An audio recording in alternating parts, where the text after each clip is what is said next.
నమస్తే, welcome to Vahini TV. నేను కవి. సో మనం చూస్తున్నాం, మొన్న హరీష్ రావు విచారణకు హాజరు కావడం అయితే జరిగింది. ఫోన్ ట్యాపింగ్ విషయంలో ఈ రోజు కేటీఆర్ కూడా విచారణకు హాజరు కావడం అయితే జరిగింది. సో దీన్ని బీఆర్ఎస్ కి సంబంధించిన నేతలు డైవర్షన్ పాలిటిక్స్ చేస్తున్నారని చెప్పేసి కూడా వారు ఆరోపించడం అయితే జరిగింది. దీనికి సంబంధించి ప్రస్తుతం మనతో మాట్లాడడానికి అఫీషియల్ స్పోక్స్ పర్సన్ లింగం యాదవ్ గారు మనతో ఉన్నారు. వారిని అడిగి మన విషయాలు తెలుసుకున్నాం. నమస్తే. సో మనం చూస్తున్నాం, మొన్న హరీష్ రావు అయితే విచారణకు హాజరు కావడం అయితే జరిగింది. సో ఈ రోజు కేటీఆర్ కూడా భారీ ర్యాలీగా వెళ్ళడం అయితే జరిగింది. దీన్ని ఎట్లా చూస్తున్నారన్న మనం?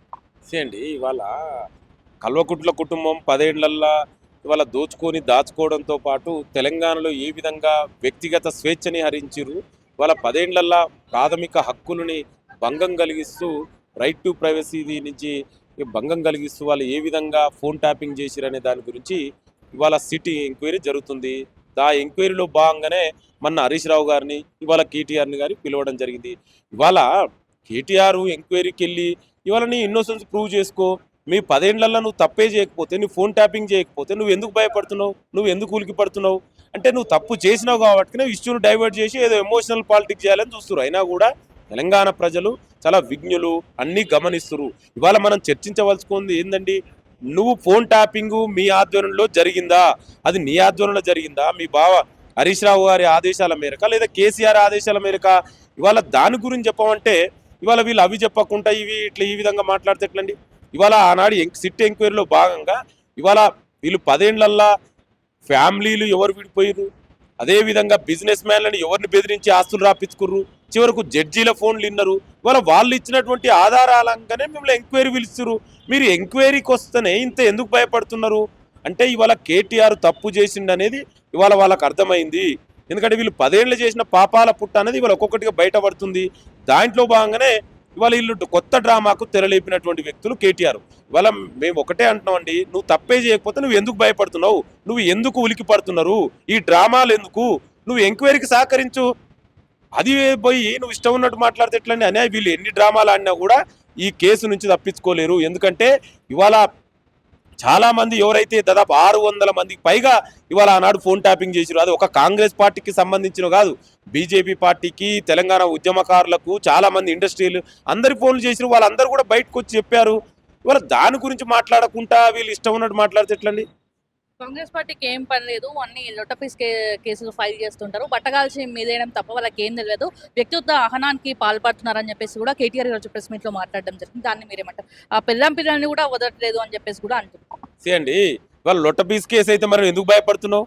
నువ్వు లొట్టపీస్ కేసుకే నువ్వు భయపడవలసిన అవసరమే వచ్చింది. ఇవాళ మాట్లాడితే వీళ్ళు ఇవాళ గుర్తొచ్చారు ఫ్యామిలీలు. మరి ఆనాడు మీరు 10 ఏళ్లలో చేసింది ఎట్లా? భార్య ఎక్కడైనా కూడా ఫోన్ ట్యాపింగ్ అనేది కేంద్ర హోంశాఖ అనుమతితోటి ఫోన్ ట్యాపింగ్ జరుగుతుంది.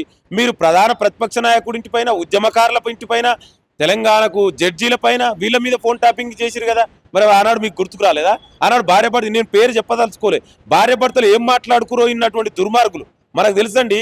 ఒక ఇంట్లో భార్య భర్తలు ఏదైనా మాట్లాడుకుంటారు, ఆ మాటలు కూడా ఇన్నటువంటి దుర్మార్గులు మీరు ఇవాళ మీరు ఫ్యామిలీకి గుర్తొచ్చిందా? ఇవాళ కవిత గారే చెప్పారు కదా, మీ సిస్టర్ చెప్పిన దానికి ముందు సమాధానం చెప్పు. ఫోన్ ట్యాపింగ్ కవితది జరిగింది, కవిత హస్బెండ్ జరిగిందని మీ సిస్టర్ అడిగిన ప్రశ్నలకు సమాధానం చెప్పలేకున్నటువంటి వ్యక్తి కేటీఆర్. నువ్వు మాట్లాడితే ఎట్లండి? ఇవాళ నీకు గుర్తొచ్చిందా ఫ్యామిలీ? మరి ఆనాడు అధికారంలో ఉన్నప్పుడు ఫ్యామిలీలు గుర్తు రాలేదా? అంటే ఇవాళ అధికారం కోల్పోయిన తర్వాత ఫ్రస్ట్రేషన్లో ఇవాళ కేటీఆర్ ఆయన చేసిన తప్పులన్నీ బయటపడితే ఆ తప్పులని కనబడకుండా కప్పిపుచ్చుకోవడం కోసం ఇష్టం ఉన్నట్టు కొత్త డ్రామాకు తెరలేపిరు. అయినా కూడా ఇవి ఏమి నడవై వాళ్ళు చేసినటువంటి పండోర బాక్స్ పాపాల పుట్ట బయట వలుగుతుంది. ఒక్కొక్కటిగా ఇవాళ డెఫినెట్ కూడా తొందరలోనే ఇది కేటీఆర్, హరీష్ రావా, కేసీఆర్ ఎవరైనా కూడా చట్ట ప్రకారమే ఇవాళ ఈ ప్రజాప్రభుత్వంలో శిక్షలు ఉంటాయి. డెఫినెట్ కూడా వీళ్ళు చేసిన పాపాలకు ఇవాళ డెఫినెట్ కూడా కేసీఆర్ జైలుకు పోక తప్పదు. డెఫినెట్ కూడా జైలుకు పోవడం కేటీఆర్ ఖాయం. హరీష్ రావు కేటీఆర్ అయిపోయింది, నెక్స్ట్ సంతోష్ హరీష్ రావు అనుకోవచ్చా? వాళ్ళకు కూడా నోటీసులు ఇచ్చే అవకాశాలు ఏమైనా ఉంటాయంటారా? సార్, నేను అదే చెప్తున్నాండి. ఇవాళ వాళ్ళ అధికారాన్ని అంటి పెట్టుకొని అధికార దుర్వినియోగంతో 10 ఏళ్లలో ఇష్టారీతిలా ఇవాళ దుర్వినియోగం చేసింది కేసీఆర్ ఫ్యామిలీ. ఇవాళ కేటీఆర్, హరీష్ రావు, కేసీఆర్, అదేవిధంగా సంతోష్ రావు. డెఫినెట్ కూడా ఇవాళ సిట్ అనేది ఎంక్వైరీ నడుస్తుంది. ఎంక్వైరీలో వాళ్ళకు ఆ దొరికినటువంటి ఆధారాలకు అనుగుణంగా, ఆ ఇన్ఫర్మేషన్కి అనుగుణంగా ఎవరికైనా నోటీసులు ఇస్తారు. మీకు నోటీస్ వచ్చినప్పుడు మీరు వెళ్ళి మీ ఇన్నోసెన్స్ ప్రూవ్ చేసుకోండి. మీరు తప్పు ఎవరికైనా ఇవ్వచ్చు, అది కేసీఆర్ కూడా ఇవ్వచ్చు. ఎందుకంటే ఆయనే కదా ఆనాడు ముఖ్యమంత్రి ఉండి అధికార దుర్వినియోగం చేసింది. డెఫినెట్ కూడా ఎవరికైనా సంతోషరావు అయినా కూడా ఎవరు అధికారాన్ని దుర్వినియోగం చేసినా కూడా ఈ ప్రభుత్వం ఉపేక్షించదు. డెఫినెట్ కూడా ఒక్కొక్కటిగా వాళ్ళందరూ కూడా ఎంక్వైరీ చేస్తుంది. చట్ట ప్రకారం అందరికి కూడా శిక్షలు ఉంటాయి. ఇప్పుడు వచ్చే మున్సిపల్ ఎలక్షన్స్ కావచ్చు, జిహెచ్ఎంసీ ఎలక్షన్స్ కావచ్చు, దీన్ని బేస్ చేసుకుని ప్రజలను డైవర్షన్ చేయడానికి ఇవన్నీ డ్రామాలు ఆడుతున్నారని కూడా అంటున్నారు.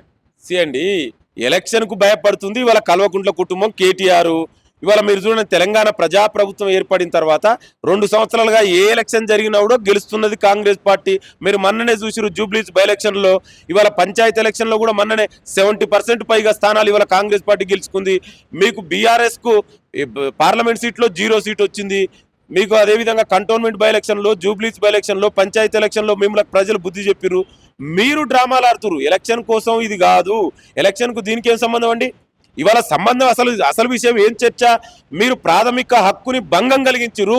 గతంలో సుప్రీంకోర్టు కూడా చాలా స్పష్టంగా చెప్పింది 2017లో Puttaswamy versus union of India కేసులో రైట్ టు ప్రైవసీ ఈజ్ అనే ఫండమెంటల్ రైట్ అని. మీరు దాన్ని వైలేషన్, ఒక ప్రాథమిక హక్కుని భంగం కలిగించి ప్రాథమిక హక్కునికి వైలేషన్ చేస్తూ వ్యక్తి స్వేచ్ఛని హరించిరు. ముందు దానికి సమాధానం చెప్పండి.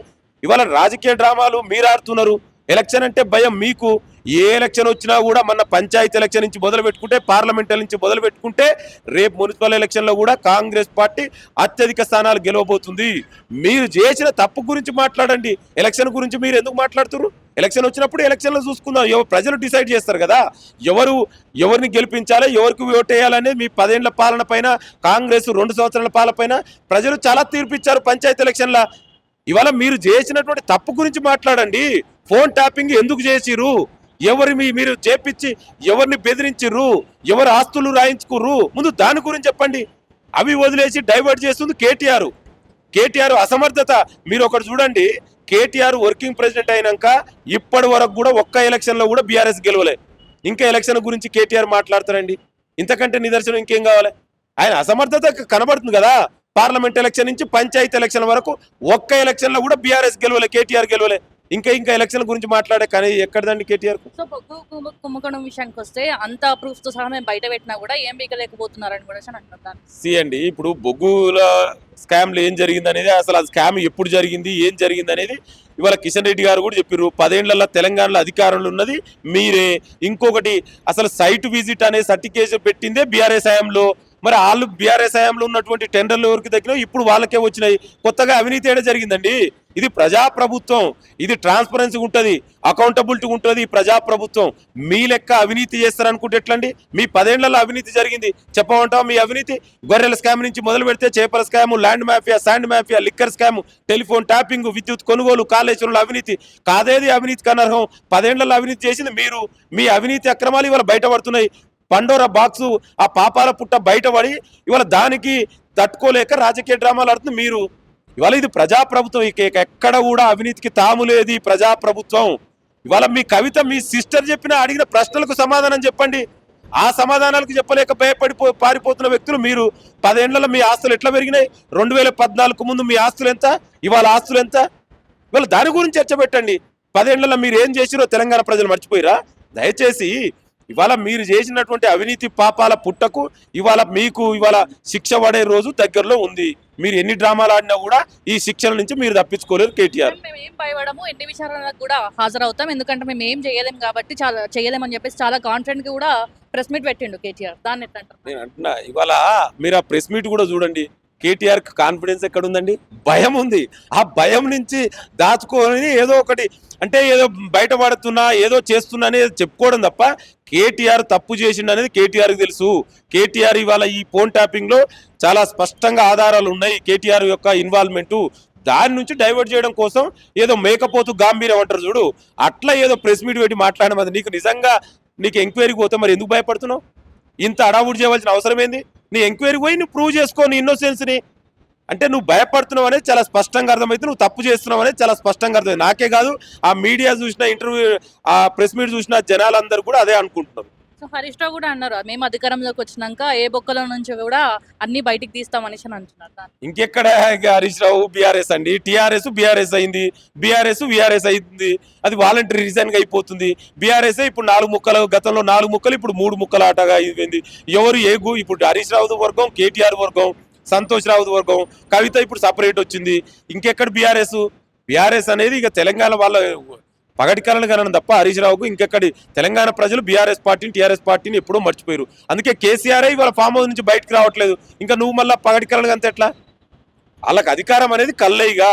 బీఆర్ఎస్ అనేది ఇవాళ కాంగ్రెస్ పార్టీ చేస్తున్న అభివృద్ధి సంక్షేమ కార్యక్రమాలు ప్రజలు ఒక మా వైపు ఉన్నారు, మీ వైపు ఇప్పుడు లేకనే కదా పంచాయతీ ఎలక్షన్లో మీకు సీట్లు రాలే, పార్లమెంట్ ఎలక్షన్లో మీకు సీట్లు రాలే, జూబ్లీస్ ఎలక్షన్లో మీకు బుద్ధి చెప్పారు, కంటోన్మెంట్ ఎలక్షన్లో బుద్ధి చెప్పారు. ఇంకెక్కడ బీఆర్ఎస్ అయిపోయింది. తెలంగాణకు ఎప్పుడైతే టీఆర్ఎస్ బీఆర్ఎస్ మారిందో అప్పటి నుంచే తెలంగాణలో బీఆర్ఎస్ పని అయిపోయింది. అరెస్ట్ అయ్యే అవకాశం ఉందంటారా? డెఫినెట్ నేనేం చెప్తున్నా, ఇది కాంగ్రెస్ పార్టీ ప్రజాప్రభుత్వం, చట్టాల మీద న్యాయ వ్యవస్థల మీద నమ్మకం ఉన్నటువంటి పార్టీ ప్రభుత్వం మాది. ఏదైనా చట్ట ప్రకారమే నడుస్తుంది. 10 ఏళ్లలో మీరు ఆనాడు ప్రతిపక్ష పార్టీలు ఉద్యమకారులు మిడ్ నైట్ దర్వాజా తలుపులు వలగొట్టి అరెస్ట్ చేసినట్టు ఈ ప్రభుత్వంలో జరగదు. ఏదైనా ఫెయిర్గా ఎంక్వైరీ నడుస్తుంది, ఎంక్వైరీ ప్రకారం చర్యలు ఉంటుంది. కేటీఆర్, కేసీఆర్, హరీష్ రావు తప్పు చేసిరనే చాలా స్పష్టంగా కనబడుతుంది. ఎంక్వైరీ అయిపోయిన తర్వాత డెఫినెట్ కూడా చర్యలు ఉంటుంది. డెఫినెట్ కూడా కేటీఆర్, హరీష్ రావు జైలు పోక ఖాయం, తప్పదు. ఎందుకంటే వాళ్ళు చేసిన తప్పుల వల్ల పోతున్నారు కదా. వాళ్ళ తప్పు చేసిరని ఇవాళ మనకి ఎవిడెన్స్ ఆధారాలతో బయటపడుతున్నాయి. డెఫినెట్ కూడా తొందరలోనే జైలు పోవడం మాత్రం ఖాయం.